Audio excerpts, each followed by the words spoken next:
fazer careta para os visitantes, fazer suas necessidades fisiológicas em público, fumar fingidos cigarros, atirar pedras nas árvores frutíferas, beijar-se e abraçar-se, brincar de pai, mãe e filhos, casamentos faz de conta, e até mostrar-se, mutuamente, os órgãos sexuais externos, pela curiosidade natural delas.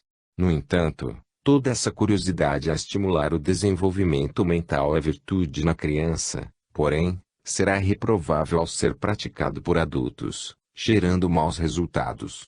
O homem, no entanto, é fortemente impelido pela curiosidade, desde a infância simbólica da época do sílex, sua natureza é experimentar, ver de perto, sentir a reação das coisas e dos seres, as quais implicam numa série de vantagens e prejuízos. Quando dessa curiosidade surge o vício, a degradação ou o prejuízo a seu outrem. Em consequência, não há propriamente uma pré-absolvição pelo fato de se justificar o mau comportamento sexual como efeito da graduação espiritual primária do terrícola, principalmente, tendo-lhe conhecimento antecipado dos princípios físicos, morais e mesmo espirituais transgredidos por ele, do recíproco efeito punitivo.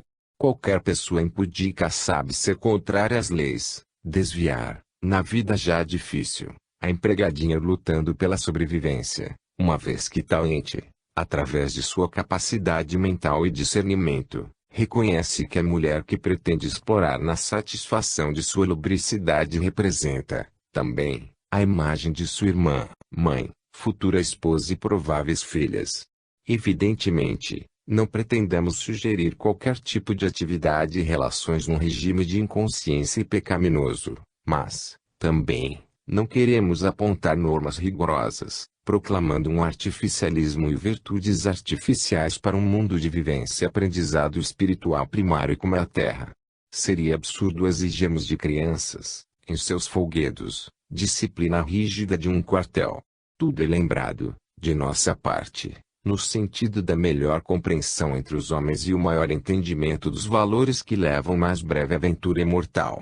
Através das agradáveis ou desagradáveis experiências na vida física, o espírito imortal desperta e desenvolve as virtudes humanas sobre o instinto animal, até chegar às próprias qualidades excelsas da inteligência, do sentimento, da sabedoria, do poder, da cortesia, da intuição e, acima de tudo, o amor, aquisições finais de todas as almas criadas por Deus. Pergunta: qual o sentido mais censurável, na prática sexual, que mereceria o severo corretivo kármico? Ramatiz: se o amor é a essência das comunidades já angelizadas, evidentemente o ódio é o acessório mais degradante, porque gera sempre a crueldade. Consequentemente, todos os atos e as atividades humanas, cujo pano de fundo seja a crueldade, exigem recursos mais drásticos, corretivos mais severos e erradicação mais rápida. Ao contrário, é mais proveitoso que se irradie o amor criador e renovador em lugar do ódio e da crueldade destruidora e involutiva.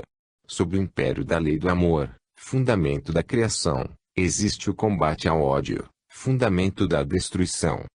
Assim, a exteriorização do instinto sexual pelo abuso pode ser condenável ou passível de imediata correção, quando tiver o agravante de ser produto da crueldade. A variedade de atenuantes tolerados pela lei para todos os atos e atividades humanas permite à administração espiritual julgar e decidir a favor ou contra o pecador, conforme o seu ato seja menos ou mais cruel, menos ou mais prejudicial ao outrem, porquanto assim já está julgado, e a pena virá com o tempo. Pergunta: podereis explicar-nos melhor o assunto? Ramatiz: todo ato sexual do homem que visa, tão somente a sua satisfação, pouco lhe importando as consequências ou o sofrimento de outrem, caracteriza a crueldade, porquanto é de lei, não façais a outrem o que não desejais para vós. Assim, a responsabilidade do homem é muito severa, caso ele cause prejuízo a uma jovem inexperiente para sua satisfação sexual, sendo responsável pelo sofrimento da mulher marcada socialmente como mãe solteira, ou mesmo por conduzi-la à prostituição, numa vida infeliz e desregrada. Embora vos pareça censurável ou paradoxal, Muitas vezes os homens generosos podem contribuir para a melhor sobrevivência das mundanas, remunerando-os melhor na inevitável mercadejação de carne humana, enquanto outros, egoístas e mesmo cruéis, as exploram ou os enganam pelas ligações passadas, ou pela covardia de saber que essas infelizes irmãs não têm meios de se defender ou indenizar. Pergunta: há maior mérito para os homens ou mulheres que se recolhem à vida religiosa ou conventual, buscando recolhimento espiritual e abstinência sexual como formas redentoras e espirituais? Ramatiz: não há mérito nem demérito para a criatura em fugir deliberadamente da prática sexual, assim como o homem aparentemente virtuoso evita cruzar a frente do bar, onde se abusa dos alcoólicos, ou das tabacarias, ou evita os locais de vida alegre. O sexo não foi criado para ser condenado como aviltante pecado, assim como não se criou o álcool para dependência e embriaguez, mas apenas para servir ao homem como energia benfeitora, a movimentar motores e como valioso antisséptico nos hospitais. A sexualidade é destinada ao objetivo mais importante da vida, procriar. Não é crime nem pecado a prática sexual, porém, as anomalias geradas pela indisciplina e pelo abuso, cujos efeitos recaem sobre o próprio indisciplinado.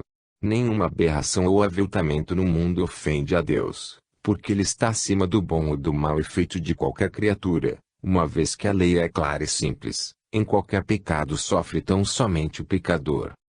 Assim como pode existir na alma um impulso, uma inspiração ou um plano de redenção kármica, ao se recolher a um convento, como no caso de Francisco de Assis, ou de Teresinha de Jesus, há também os que o fazem por temer um pecado, porque ainda sentem, no perispírito, os impulsos sexuais desregrados.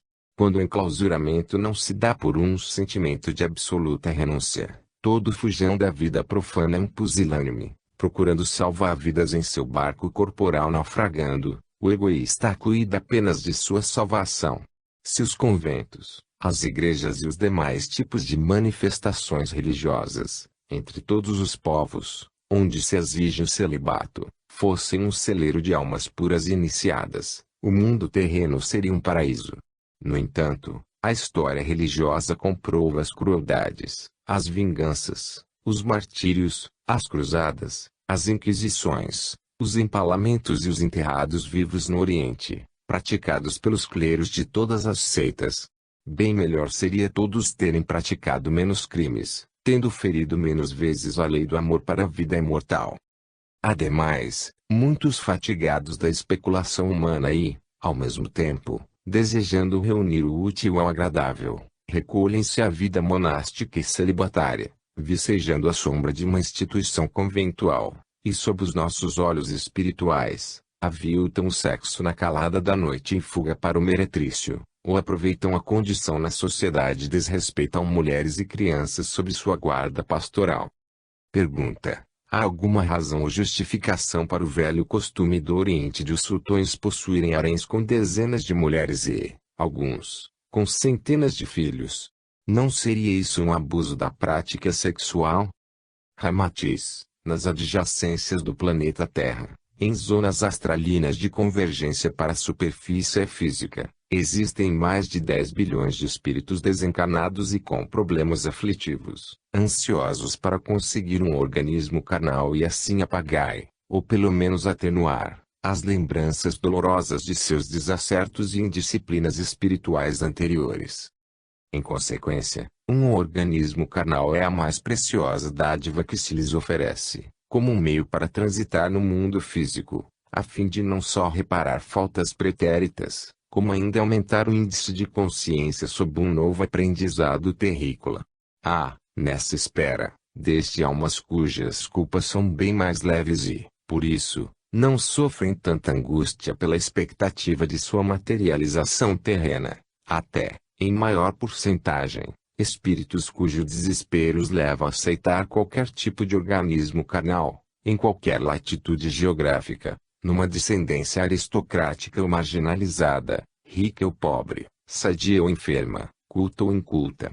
Não lhes importam as convenções do mundo físico, quanto à condição de filho legítimo ou espúrio, de uma progenitora venerável, ou meretriz, de uma família amiga ou karmicamente adversa. A solução do seu problema aflitivo é reencarnar-se, de qualquer modo e de qualquer forma, e, assim, ocultar, sob o véu do esquecimento, a sua consciência culpada ou remorso inquietante, e para apagar temporariamente da memória perispiritual o passado. Os mais desesperados e descrentes tornam-se almas impiedosas, clamando por vingança contra sua mãe, se, sob qualquer pretexto social, financeiro ou comodidade, ela resolve abortar, impedindo o reencarnante de aliviar suas dores e acalmar o remorso numa organização carnal. Infeliz da mulher que, por coincidência, pratica o aborto desnecessário, quando já se aninhava no útero materno, para renascer, uma alma ainda embrutecida, feroz e capaz de todas as perversidades, numa vingança deliberada e esmagadora. Seria difícil o escritor mais melodramático descrever os acontecimentos postos em movimento no mundo oculto contra a infeliz abortadeira. O resto de sua existência física será um calvário de dores, quando lhe faltar assistência espiritual superior, até desligar-se do corpo físico e ir, desamparada, ao encontro do verdugo impiedoso e satanicamente feliz de castigar a sua vítima. Em face dessa necessidade de organismos carnais para atender o excesso de almas ainda com fortes tendências encarnatórias, os tradicionais haréns do Oriente tornaram-se berços coletivos para os renascimentos, uma vez que os sultões, e mesmo os seus descendentes, numa poligamia sem limites, procriavam e procriam as dezenas, ou mesmo as centenas de filhos. Malgrado se verifique uma forte sensualidade, ainda em tal caso, a lei funciona buscando o equilíbrio devido à exiguidade de filhos no regime monogâmico, para melhor solução das necessidades dos desencarnados no além-túmulo, enquanto os renascidos pouco se importam com a sua descendência, mas com a dádiva de um corpo. Também não podemos esquecer as tradições sociais da poligamia milenar, entre velhos patriarcas bíblicos. Pergunta: quereis dizer que a limitação de filhos é um mal para a retificação espiritual kármica?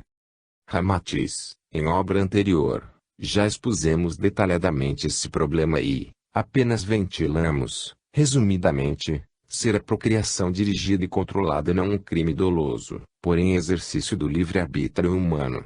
Sem dúvida, a quantidade de filhos pode ocasionar problemas na educação, no equilíbrio financeiro da família, e outras justificativas, inclusive a explosão demográfica em andamento. Mas quem já conhece o problema espiritual, e se sente, também, como um membro da grande família universal, sabe da importância para a alma desesperada, vivendo no mundo espiritual o problema de suas mazelas, crimes e débitos pretéritos, de um corpo carnal onde possa apagar a sua memória pregressa e reiniciar uma nova romagem educativa no mundo físico. Assim, não nos restringimos, propriamente, ao problema de se o homem deve ou não deve limitar os filhos, ou organizar a sua prole conforme as possibilidades financeiras e recursos educativos. Observando a história, não é difícil ao terrícola comprovar que muitos dos nossos mestres de vida foram pessoas oriundas de lares pobres, enfrentando imensas dificuldades para sobreviver e cumprir suas tarefas. Basta citar Jesus como símbolo principal. Em consequência, apenas expomos a realidade do problema fundamental e da responsabilidade de todos os espíritos encarnados, ou desencarnados, o qual se afirma no seguinte slogan: quanto mais corpos na terra, mais venturas no além-túmulo; quanto menos filhos, menos oportunidades de redenção espiritual dos irmãos aflitos. E não nos esqueçamos da lei: fazei ao próximo o que quiserdes que vos seja feito, ou a cada um segundo as suas obras. Fica explícito: quanto mais filhos, mais corpos para o próximo. E, segundo a lei, a cada um será dado segundo suas obras. Quem limita sua prole, logicamente, fica mais tempo na fila simbólica do além-túmulo, para reencarnar. Pergunta: ainda gostaríamos de vos fazer mais uma pergunta. Nesse assunto, sobre controle de natalidade, qual é o meio mais digno ou justificável para evitar filhos? Ramatiz: pareceria radical, porém, indiscutivelmente, a maneira mais digna de se limitar o nascimento de filhos ainda é a continência sexual. Porque, Cabe a toda criatura do mundo aceitar e criar o fruto de sua satisfação sexual. Pergunta: o que dizeis dessa violenta modificação dos usos e costumes sociais, liberando, completamente, a conduta sexual? Estaremos regredindo aos estados primitivos da evolução? Ramatiz, sem querermos parodiar os profetas populares, diríamos ser isso um sinal dos tempos.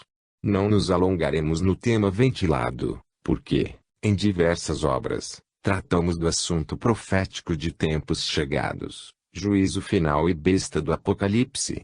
Expusemos, alhures, que o planeta Terra está em acelerada metamorfose, de um educandário espiritual de almas primárias para um símile ginásio secundário de alunos com média responsabilidade, confirmando, então, essa terminologia de tempos chegados ou fim de tempos, em que a humanidade terrícola está sendo submetida a rigoroso exame espiritual, após milhares de anos de vivência reencarnatória, graduando-se os bons alunos à direita de Cristo e os maus alunos à sua esquerda, e consequente emigração para um orbe inferior e adequado a cada grau espiritual. Por analogia, o alto cogitou em chamar de juízo final, por ser semelhante aos usados na própria Terra, nos exames escolares, onde os alunos devem ser submetidos a respostas e testes sobre um ponto sorteado de um tema escolhido, para comprovar o seu aproveitamento educativo ou a negligência escolar. A administração sideral da Terra, portanto, conforme as predições dos mais abalizados profetas bíblicos ou profanos, e mesmo por Jesus, há 2 milênios, vem advertindo a humanidade dos tempos chegados, juízo final, e, consequentemente, do tema sorteado para o terrível juízo final, que é, então, a besta, do Apocalipse de João, ou seja, o domínio da carne, eclosão do sexo, e o ensejo definitivo de santificação ou degradação. Diríamos que a energia telúrica sexual, como expressão criadora, tomou-se incontrolável a toda a humanidade, causando enormes distúrbios, com as manifestações mais variadas, cabendo ao espírito escolher entre a luz e as trevas. Ademais, todos os processos e atividades do mundo profano, principalmente os meios de comunicação, concorrem, atualmente, para a difusão e a desmistificação da hipocrisia sexual dos antigos. Ninguém poderá alegar ignorância. Pode-se escolher entre o céu e o inferno, pois há um clima de máxima liberalidade na lascívia humana, como o sexo grupal, terapêutica sexológica, onde o erotismo se confunde com a técnica de aspecto criativo. Existe todo um clima indisciplinado de satisfação até a exaustão dos desejos, das paixões, como solução dos problemas humanos. Hoje, no seio da humanidade terrícola, o sexo é produto de primeira necessidade, e é plenamente justificado por si mesmo, derrubando tabus, restrições, pudores e contenções, os quais passam a ser artificialismos, ou falsa moral. Os seres se buscam, atraídos na mesma faixa de satisfação erótica. Fervilham obras em que a pornografia e a exposição científica afundiram-se na linha divisória e, dificilmente, podem ser identificadas as verdadeiras mensagens, e transformam-se em best-sellers mundiais. Escritores desavisados da realidade espiritual, da função educativa, do orbe e da finalidade dos renascimentos carnais despejam toneladas de tinta sobre o papel pregando a lascívia, como absoluta a liberdade de expressão oral ou gestual, dando nova afeição psicológica para as práticas sexuais, como meio de sublimação superior. Na realidade, a besta ri cinicamente, porque, sob a cortina da falsa erudição, ou desconhecimento científico sexual, os vassalos da besta usufruem, tão somente, os ricos proventos das edições incessantes. Eis, assim, a violenta e absoluta metamorfose da conduta sexual nos dias de hoje. Sob a justificativa de abolir os tabus, contenções, falsa moralidade, creem os estudiosos no surgimento de uma nova moral mais sincera e sensata, por força da própria saturação sexual. Jesus previu muito bem essa hora, a controvérsia da humanidade, e, assim, advertiu, e o sujo ficará mais sujo, e o santo mais santo. Pergunta: Que nos dizes sobre amor livre, o qual parece a norma de vida em planetas superiores?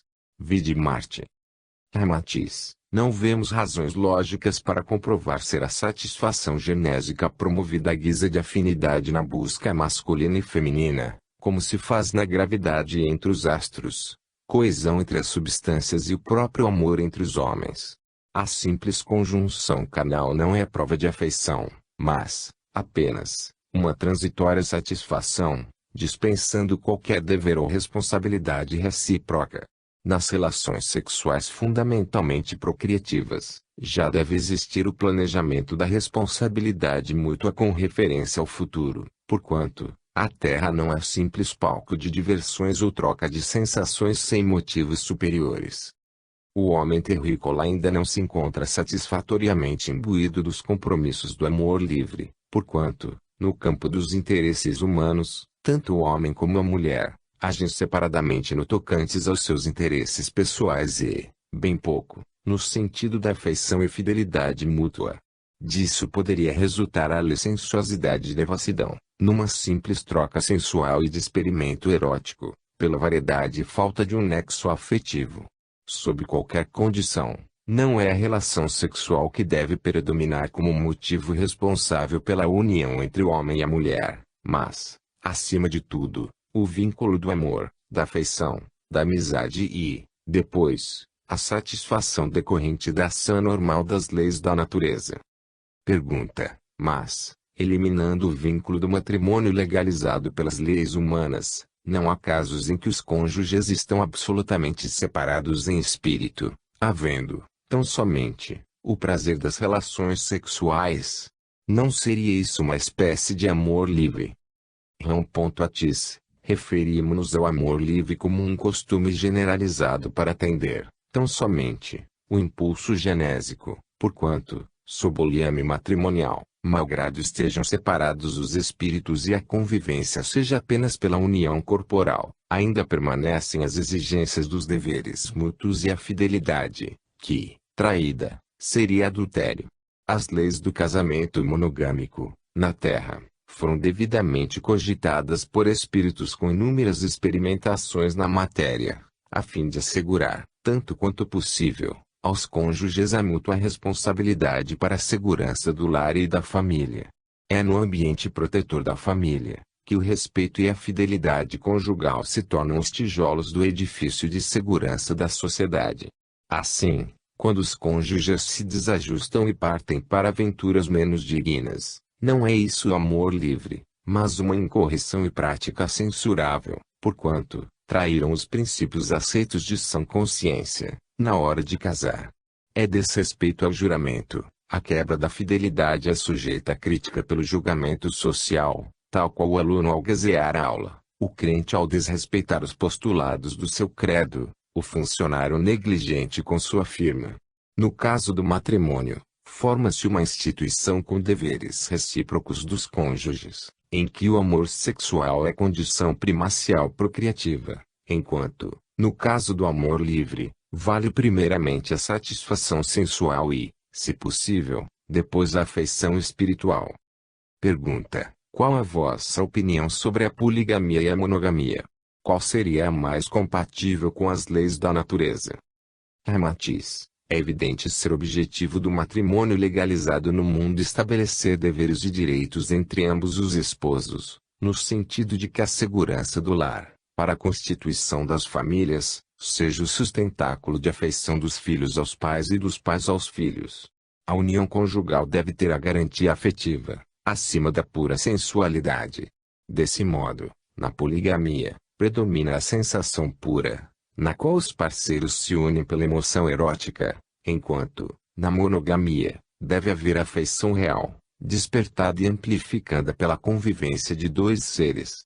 Há mais compromissos no casamento monogâmico e menos sensualidade, enquanto, na poligamia, prepondera mais a satisfação carnal e menos responsabilidade mútua. Pergunta: poderíeis nos dar um resumo sobre o assunto? Matiz. Todos os resumos são insuficientes pela complexidade do assunto.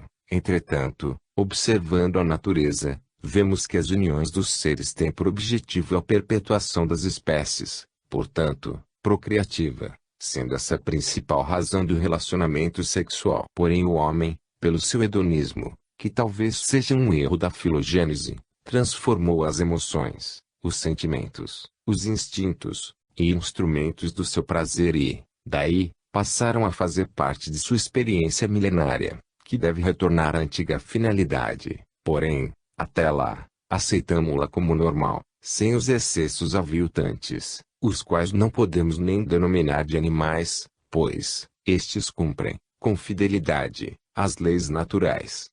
Capítulo 9. Homossexualismo.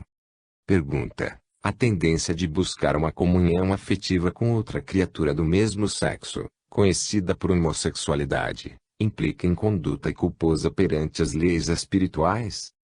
Ramatiz, considerando-se que o reino de Deus está também no homem, e que ele foi feito à imagem de Deus, evidentemente, o pecado, o mal, o crime e o vício são censuráveis, quando praticados após o espírito humano alcançar frequências muito superiores ao estágio de infantilidade. Os aprendizados vividos que promovem o animal homem e o homem anjo, são ensinamentos aplicáveis a todos os seres.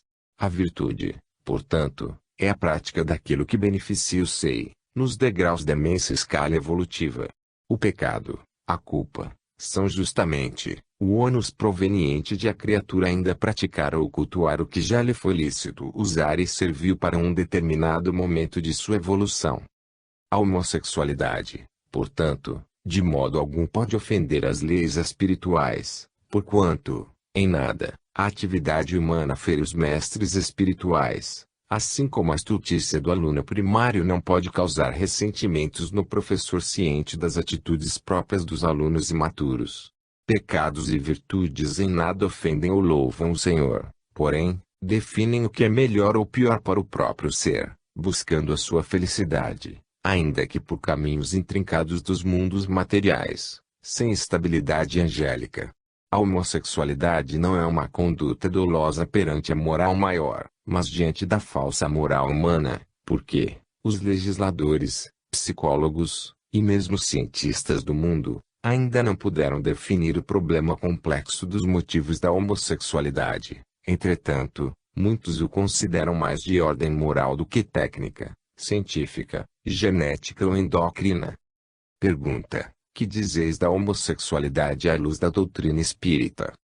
Ramatiz: quem responde a tal problema são os próprios espíritos, no tema Sexo nos Espíritos, capítulo 4, da pluralidade das existências, item 200 a 202, do Livro dos Espíritos, que assim respondem. 200. Tem sexo os espíritos? R. Não como entendeis, pois que os sexos dependem da organização. Há entre eles amor e simpatia, mas, baseados na concordância de sentimentos. 201. Em nova existência, pode o espírito que animou o corpo de um homem animar o corpo de uma mulher e vice-versa? R. De certo, são os mesmos os espíritos que animam os homens e as mulheres. 202. Quando o errante, que prefere o espírito, encarnar no corpo de um homem, ou no de uma mulher? R. Isso pouco lhe importa. O que o guia na escolha são as provas por que haja de passar. Pergunta: mas o que realmente explica o fenômeno da homossexualidade? Ramatiz: é assunto que não se soluciona sobre as bases científicas materialistas, porque só podereis entendê-lo e explicá-lo dentro dos princípios da reencarnação. Evidentemente, não se pode esclarecer o motivo da homossexualidade, quando explicado exclusivamente pela maioria do mundo heterossexual, tal qual não pode explicar certos estados sublimes ou depressivos dos humanos quem não tenha vivido o mesmo fenômeno. Não bastam conclusões simplistas, pesquisas psicológicas e indagações científicas mundanas para explicar com êxito as causas responsáveis pelo homossexualismo. É um problema que se torna mais evidente com o aumento demográfico da humanidade e, também, das novas concepções do viver humano, como libertação de tabus e a busca da autenticidade na vida e seus propósitos. Crescem os grupos, comunidades e, até instituições homossexuais, No afã de solverem os problemas angustiosos ou os motivos das incoerências apontadas pelos contumazes julgadores do próximo, mas, incapazes de julgarem-se a si mesmos. Milhões de homens e mulheres são portadores dessa anomalia, e requerem atenção e o estudo cuidadoso de suas reações e comportamento, não meramente que os julguem censuráveis à luz dos princípios e costumes morais da civilização retrógrada e mistificadora. Pergunta: sob a opinião vigente, parece tratar-se de um fenômeno anormal. Que dizeis? Ramatiz: tal afirmação é verdadeira quando interpretada estatisticamente, por ser a maioria significativa das pessoas heterossexuais. Porém, ao interpretarmos sob o prisma das leis da evolução espiritual, o problema não pode ser solucionado de forma geral, pois é peculiar a cada individualidade, em sua luta redentora anímica. No decorrer do tempo, a humanidade terrícola de compreender melhor os conceitos de normalidade e anormalidade, verificando não se ajustarem de maneira coerente, ao tratar-se simplesmente de gestos, condutas externas, incapazes de mostrarem o íntimo das almas. O próprio corpo carnal traz, às vezes, alguns traços da normalidade ou normalidade do espírito, porquanto tão somente, o agente de manifestações configuradas na herança biológica, determinada pela hereditariedade espiritual. O problema é realmente de afinidades eletivas no campo da espiritualidade, porquanto homem e mulher carnais são apenas expressões da mesma essência espiritual, diferenciada pela maior ou menor passividade, atividade, sentimento e razão. Através de milênios, o espírito ora encarna-se num organismo feminino, ora masculino, despertando, desenvolvendo e aprimorando as qualidades inerentes e necessárias das expressões sexuais. O homem e a mulher têm, simultaneamente, predicados algo femininos ou masculinos, que se acentuam dando características peculiares em cada reencarnação, sem que isso possa definir uma separação absoluta, capaz de classificar como anomalias os reflexos femininos na entidade masculina e vice-versa. Pergunta: afirmam alguns estudiosos dos problemas de homossexualidade que se trata de consequência glandular. Que dizeis? Ramatiz: são palpites e confundem o efeito com a causa, porquanto as alterações endócrinas apenas ativam ou reduzem o metabolismo glandular, resultante da tensão psíquica intensa ou reduzida sobre as estruturas cerebrais, entre elas o hipotálamo e o eixo hipotalâmico, com ação reflexiva sobre a hipófise, a qual ativa as demais glândulas endócrinas. Pergunta: poderias explicar-nos, de modo mais compreensível para nós, as particularidades desse assunto? Ramatiz: o espírito que, por exemplo, numa dezena de encarnações nasceu sempre mulher, a fim de desenvolver sentimentos numa sequência de vidas passivas na atividade doméstica, mas, por força evolutiva, precisa desenvolver o intelecto, a razão, atitudes de liderança e criatividade mental envergam um organismo masculino e, consequentemente, os caracteres sexuais de homem. Entretanto, ele revive do perispírito suas reminiscências de natureza feminina. Depois de várias encarnações femininas e, subitamente, renascendo para uma existência masculina, raramente, predominam, no primeiro ensaio biológico, os valores masculinos recém-despertos, porque sente, fortemente, as lembranças psíquicas ou condicionamento orgânico feminino. Em consequência, renasce e se desenvolve, no ambiente físico terreno, uma entidade com todas as características sexuais masculinas e, contudo, apresentando um comportamento predominantemente feminino.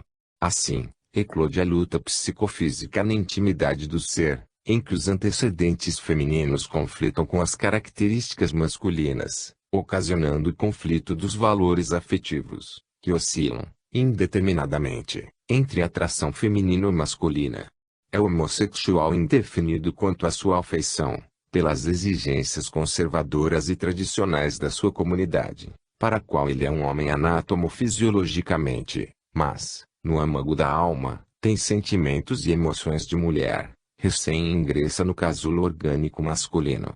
apresentando todas as características da biologia humana do tipo masculino no campo de sua afeição e emotividade, uma criatura afeminada, malgrado os exames bioquímicos feitos serem característicos do sexo masculino. Pergunta: poderíamos supor que tal fenômeno pode acontecer, também, num sentido inverso, quando o espírito demasiadamente masculinizado em vidas anteriores, traz essas características ao renascer mulher? Ramatiz: no caso, ocorre o mesmo processo ventilado. O espírito que viveu uma dezena de existências masculinas, situado em atividades extralar, desenvolvendo, mais propriamente, os princípios ativos, o intelecto, a razão e a iniciativa criadora, mais comandando e menos obedecendo, mais impondo e menos acatando, desenvolve uma individualidade algo prepotente e, às vezes, tirânica. Obviamente, ele precisa modificar o seu psiquismo agressivo ou violento pelas constantes atividades de lutador, guerreiro, onde a razão não permite qualquer prurido sentimental e, reconhecendo a necessidade de desenvolver o sentimento, é aconselhado a envergar um organismo carnal feminino, em algumas reencarnações reeducadoras. Nesse caso, é muito difícil expressar, de início, as características delicadas, temas e gentis da mulher. A tensão perispiritual despótica, impulsiva e demasiadamente irracional atua fortemente no novo corpo projetado para o sexo feminino e, por repercussão extracorpórea, ativa em demasia o cérebro, predispondo a ação da masculinidade sobre as características delicadas feminis. Daí, a conceituação da mulher macho, com a voz, gestos e decisões que lembram mais um homem. Não se pode comprovar serem essas características provenientes de alguma alteração genética, realmente, imprimem na criatura a característica psicológica do sexo, a qual se sobrepõe à fisiologia e singeleza dos órgãos reprodutores. Sexo masculino é atividade mental, sexo feminino é atividade sentimental, enquanto a diferença orgânica entre o homem e a mulher é apenas resultante das irradiações eletromagnéticas do perispírito na vida física. Em verdade, importa fundamentalmente ao espírito imortal desenvolver a razão para melhor compreender e agir no mundo e, simultaneamente, o sentimento para sentir o ambiente e, aí, efetuar realizações criadoras. Daí, o motivo por que a angelologia faz da figura do anjo um ser duplamente alado, cuja asa direita simboliza a razão e a esquerda o sentimento, comprovando a necessidade de o espírito humano só se liberar para o trânsito definitivo ao universo divino, em sua sese espiritual, depois da completa evolução da razão e do sentimento. É do conhecimento espiritual que, no desenvolvimento da individualidade do espírito eterno, a passagem da experiência feminina para a masculina ou vice-versa, no renascimento num corpo físico com certa marca sexual, de início predominam sempre os traços da feminilidade ou da masculinidade anterior, malgrado as diferenças da figura sexual do corpo. No incessante intercâmbio do espírito, manifestando-se ora pela organização carnal feminina, ora pela masculina, ele desperta valores novos comuns a determinada experiência humana como homem, ou como mulher. Ademais, nesse renascimento através do binômio homem-mulher, além do desenvolvimento do intelecto ou da razão, conforme o estágio masculino-feminino, corrige saldos débitos dos abusos pecaminosos desta ou daquela condição, feminina ou masculina. Insistimos em dizer-vos, o homem que abusa de suas faculdades sexuais no excesso da lascívia e somente para a satisfação erótica, culminando por arruinar a vivência de outras pessoas, chegando a ocasionar desuniões conjugais, provocar a discórdia, aflição e o desespero e desonras em lares diversos, ou lançando na vida a infeliz moça com o filho no desamparo de mãe solteira, ou que descamba por desespero e fraqueza na prostituição, há de corrigir-se do seu desregramento pelo renascimento físico num corpo feminino e, sob a coação doméstica do esposo tirânico, resgatar e indenizar todos os males produzidos ao próximo. Igualmente, a mulher que não cultiva os valores sadios da função digna e amorosa de esposa, poderia sofrer nova encarnação feminina dolorosa, ou terá de se reajustar, na condição física, num corpo masculino, capaz de lhe proporcionar todas as ilusões, descasos e fuga dos deveres conjugais com uma companheira tão fútil, pérfida e irresponsável quanto também foi no passado, saturando assim o desejo, em vez de sublimá-lo. Ambas as posições, feminina e masculina, no mundo físico, proporcionam ensejos válidos e simultaneamente corretivos para garantir ao espírito aflito pela redenção, alcançar, o mais breve possível, a frequência angélica, independente de sexo e estágios carcerários na carne. Ponto. Pergunta. Afora os espíritas ou reencarnacionistas esclarecidos, é muito difícil encontrar-se mentalidades humanas crentes dessa possibilidade de o espírito renascer homem, ou de retornar como mulher. Talvez, exista nisso uma reação inconsciente do homem, ao se considerar frustrado ou ferido em sua masculinidade, pelo fato de poder vir a ser mulher, como um objeto de sensualidade passiva. Matiz, causa certa surpresa a descrença na possibilidade de o mesmo espírito de homem retomar a terra na figura de mulher, quando a própria imprensa terrena é pródiga de notícias nas quais a intervenção cirúrgica e a terapêutica hormonal adequada transforma homens em mulheres, e vice-versa. Considerando-se que é bem mais difícil a um homem se transformar em mulher, depois de caracterizada sua masculinidade na existência física, é bem mais fácil o espírito decidir-se pelo sexo, antes de renascer. Pergunta: que dizeis desse estigma de homossexualidade, quando as opiniões se dividem, taxando tal fenômeno de imoral, e outros de enfermidade? Matiz, sob a égide da severa advertência do Cristo, em que não julgueis para não serdes julgados, quem julgar a situação da criatura homossexual de modo antifratemo e mesmo insultuoso, não há dúvida de que a lei, em breve, há de situá-lo na mesma condição desairosa, na próxima encarnação, pois, também é de lei ser dado a cada um segundo a sua obra. Considerando-se nada existir com propósito nocivo, fecenino, imoral ou anormal, as tendências homossexuais são resultantes da técnica da própria atividade do espírito imortal, através da matéria educativa. Elas situam o ser numa faixa de prova de novas experiências, para despertar-lhe e desenvolver-lhe novos ensinamentos sobre a finalidade gloriosa e a felicidade da individualidade eterna. Não se trata de um equívoco da criação, porquanto não há erro nela, apenas experimento, obrigando a novas aquisições, melhores para as manifestações da vida. Assim, o companheiro atribulado, ou de tendência homossexual, precisa mais do amparo educativo, da instrução espiritual correta referente ao entendimento dos acontecimentos reencarnatórios e da fenomenologia de provas kármicas. Os erros e acertos da alma, principalmente no campo do amor e do sexo, sejam quais forem as linhas de força dirigentes nessa ou naquela direção, são problemas que recebem a mesma análise e solução justa por parte da lei, seja qual for a procedência, correta ou equivocada. São assuntos da consciência de todos os homens, pois, de acordo com a justiça e a sabedoria, quem ainda não passou por provas semelhantes e condena o insulto próximo há de enfrentá-las dia mais ou dia menos, a fim de sentir, na própria carne, não o erro do próximo, mas o remorso do mau julgamento espiritual. Pergunta: que dizeis de a homossexualidade ser um acontecimento imoral?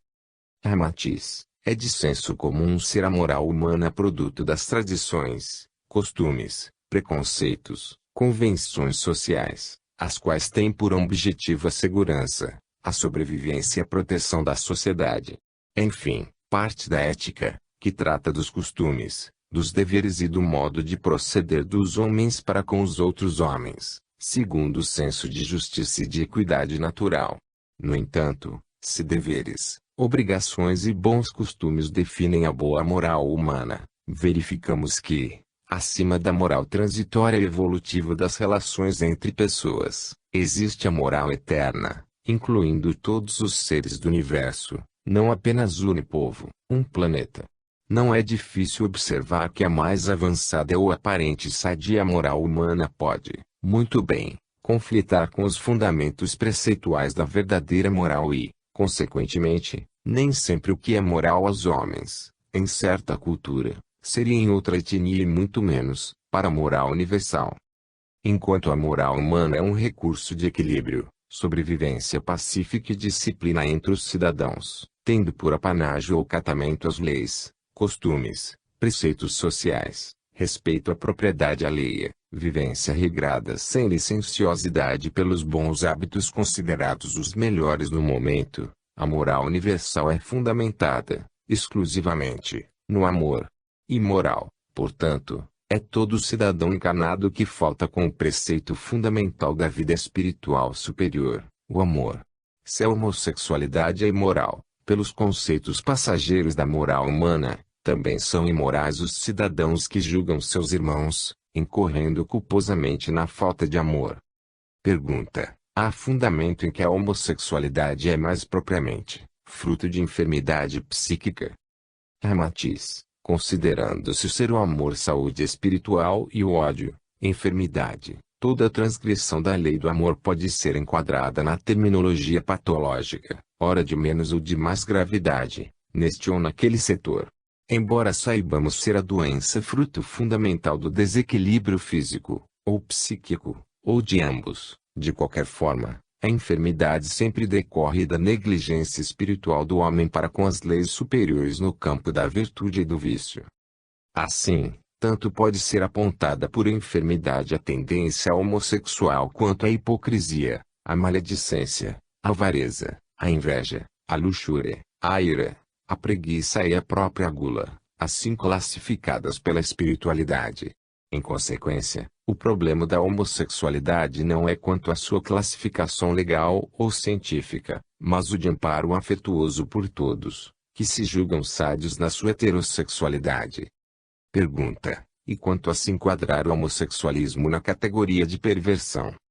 Matiz: caso o homossexualismo seja perversão passível de terapêutica ou de penas legais, cabe às leis da natureza a culpa fundamental disso, pelo fato de elas não saberem desenvolver as características específicas da personalidade, ditadas pelas influências do espírito humano, acostumado por um punhado de existências exclusivamente femininas ou masculinas. Na nova encarnação, pela ação da forte sexualidade do passado, essas influências modificam as reações psicológicas do espírito renascido mulher ou homem, contrariando as peculiaridades orgânicas. O homossexual pode ser fruto de dificuldades da técnica sideral em conseguir o psiquismo adequado ao organismo humano, em atenuar a feminilidade total em nova encarnação masculina, ou vice-versa, ou, é óbvio que também pode ser a prova kármica para quem, realmente, abusou de suas faculdades eróticas, ocasionando prejuízos a outros, no campo da própria sexualidade, com repercussões sociais. Ademais, em muitos casos, espíritos de liderança, cultos, hipersensíveis, virtuosos da música, gênios da pintura ou renomados escultores da matéria e da vivência espiritual, no intuito de concluir tarefas de elevação nos agrupamentos humanos e melhoria de si próprios, podem solicitar a mudança urgente da personalidade definida transitoriamente na carne, assumindo um organismo sexualmente oposto ao ultimamente habitual. Daí, a influência fortemente feminil na organização carnal de sexo masculino, ou a força dominante de masculinidade no arcabouço físico feminino, num visível desequilíbrio entre o psicológico e orgânico. Além disso, se o vosso orbe terrícola, planeta de evolução primária, lentamente se transformando para estados mais avançados, até atingir o objetivo de evolucionar para uma valiosa escola espiritual superior, fosse habitada exclusivamente por espíritos puros ou superiores, não existiriam problemas de perversões ou prostituições, porquanto, tais problemas não são específicos de entidades malignas, porém, decorrentes da inferioridade e dos defeitos de todos os homens terrenos. Os próprios marginais e delinquentes terrenos são produtos indiretos da falta de assistência, educação, saúde, lar, carinho e amor da sociedade que se julga impoluta, quando é hipócrita e mistificadora. Para qualquer deslize, inversão sexual, delinquência, crime, pilhagem, subversão, vício ou perversão, culpa-se toda a humanidade, onde cada cidadão é responsável por determinada cota de negligência, egotismo, comodidade, bem-estar, prazer egocêntrico, pusilanimidade, especulação lucrativa extorsiva, fanatismo religioso, mentalidade obscena, fácil irascibilidade, adultério, avareza ou excesso de bens, roubados à maioria. Ainda nesse caso, tudo lembra a frase de Jesus: aquele que não tiver pecado, atire a primeira pedra. Em verdade, surgiu na terra uma criatura absolutamente rígida em espírito, isenta de qualquer desequilíbrio emotivo ou criação mental negativa.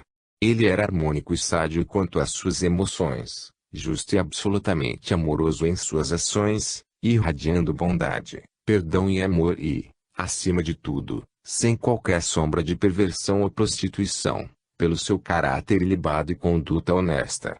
Mas, os homens mesquinhos pregaram-no na cruz, por ser Jesus, o Cristo vivo, um látego da nova moral sobre os pretensos impolutos defensores e participantes da sociedade humana deteriorada.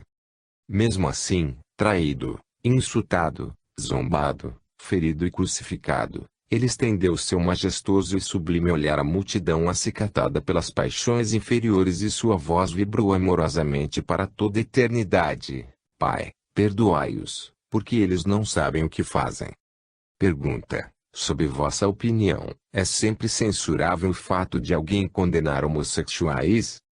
Matiz: sob qualquer conceituação que os julgardes, seja distúrbio endocrínico, enfermidade, perversão, prostituição ou vício, trata-se de almas companheiras de vossa jornada terrena, merecendo a compreensão, pois, talvez, ainda tereis de passar por semelhante problema, ou já o tivestes antes. Como não há privilégios, preferências religiosas ou injustiças da lei, nenhum espírito ou filho de Deus passará incólume da animalidade para o estado humano, e de homem para anjo, sem passar por problemas, insuficiências, defeitos, pecados e vícios de toda a humanidade. Alhures, já vos dissemos que o próprio Jesus não evoluiu em linha reta, porém, fez o curso integral da vida física como qualquer outro homem já o fez ou terá de fazê-lo. Distingue-se Jesus de Nazaré dos demais homens atuais porque, tendo alcançado o clímax de sua evolução planetária, sacrificado na cruz, e sepultado, ressuscitou pela emancipação espiritual na figura do irmão maior e é, na atualidade, o caminho, a verdade e a vida, pois, quem não praticar os seus ensinamentos, adquiridos em suas vidas, em incontáveis milênios de aperfeiçoamento, não alcançará o reino dos céus. Consequentemente, o principal problema não é de interpretação científica, patológica ou moral, no tocante aos portadores de homossexualidade, num julgamento simplista ou leviano, mas o de ajuda, compreensão e interesse de fazer ao irmão réprobo social mesmo que desejaria a si mesmo, caso se defrontasse com semelhante problema. Ainda aqui, recomendamos o Cristo, na sua advertência incomum: vedes o argueiro no olho do vizinho, e não reconheceis a trave no vosso olho. Na verdade, a maioria das criaturas homossexuais não sabe bem o que lhes acontece e, assim, não pode ser culpada de uma situação cuja causa desconhece conscientemente.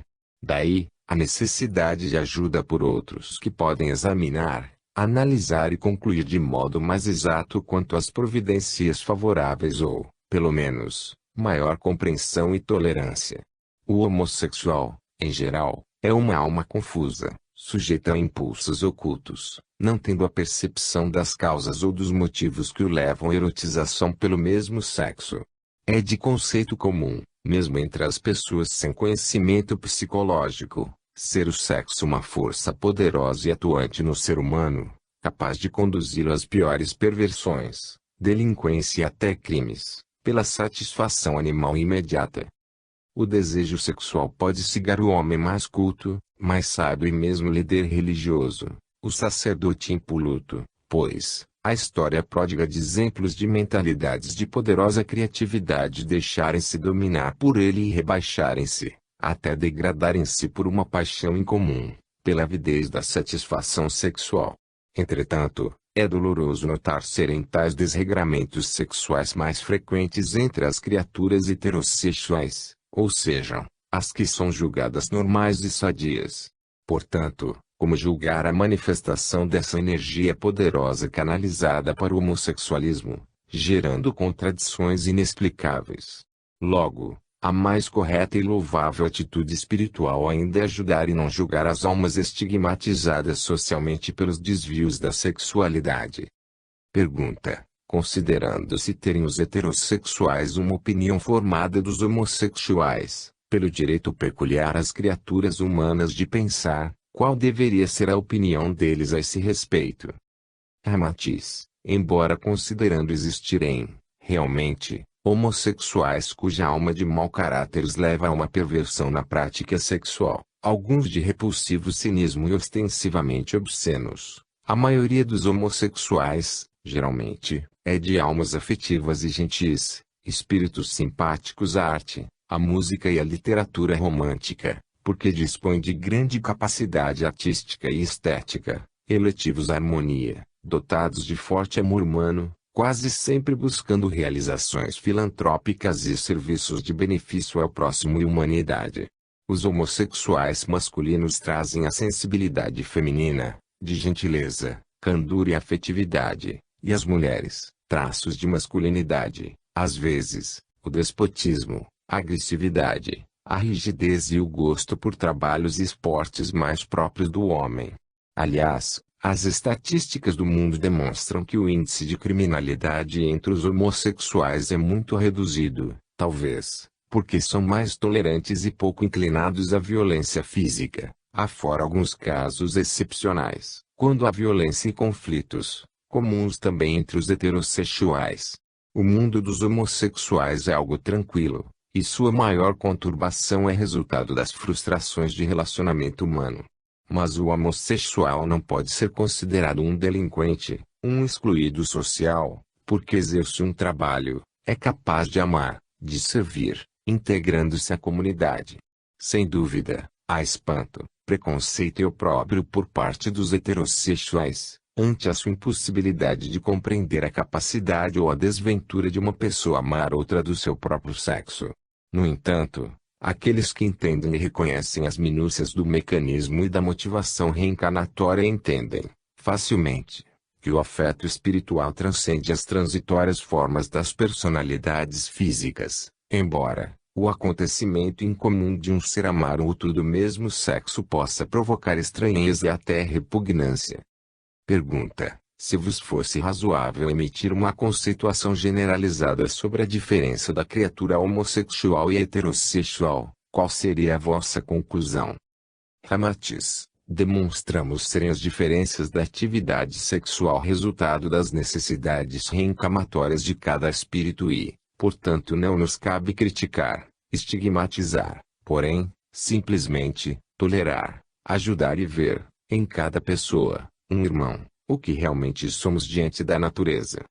Pergunta: que dizeis de certos acontecimentos provocados pelo ciúme, conflitos e até homicídios entre homossexuais, nos quais podemos identificar, como causas, o cinismo e a perversão? Ramatiz: o cinismo, a obscenidade, o conflito, o ciúme e o crime não são acontecimentos específicos dos homossexuais, porém, próprios das almas delinquentes, espíritos primários, ainda imperfeitos e dominados pela linhagem inferior da animalidade. Já vos dissemos que as estatísticas do mundo provam existir, proporcionalmente, menos delitos e crimes entre os homossexuais do que entre os heterossexuais, confirmando as nossas asserções acima. Não se pode, por um punhado de criaturas delinquentes, a dar invasão a seus recalques, ao mau caráter, a escândalos provindos de sentimentos e paixões inferiores, atribuir um estigma a todos os homossexuais do mundo, porque tais atos pertencem ao homem universal. Pergunta: tratando-se a homossexualidade de uma perturbação psicofísica, quando a psique feminina se manifesta numa organização masculina, ou vice-versa, não produzindo deterioração da mente, ou mesmo do equilíbrio mental, é evidente que o homossexual pode enriquecer os setores culturais, artísticos, científicos do mundo como qualquer outro heterossexual. Ramatiz, ademais, não existe uma linha definida, categórica, separando nitidamente o caráter homossexual do heterossexual, a não ser quanto à erotização, e muitas criaturas convencidas de sua heterossexualidade absoluta mostram reações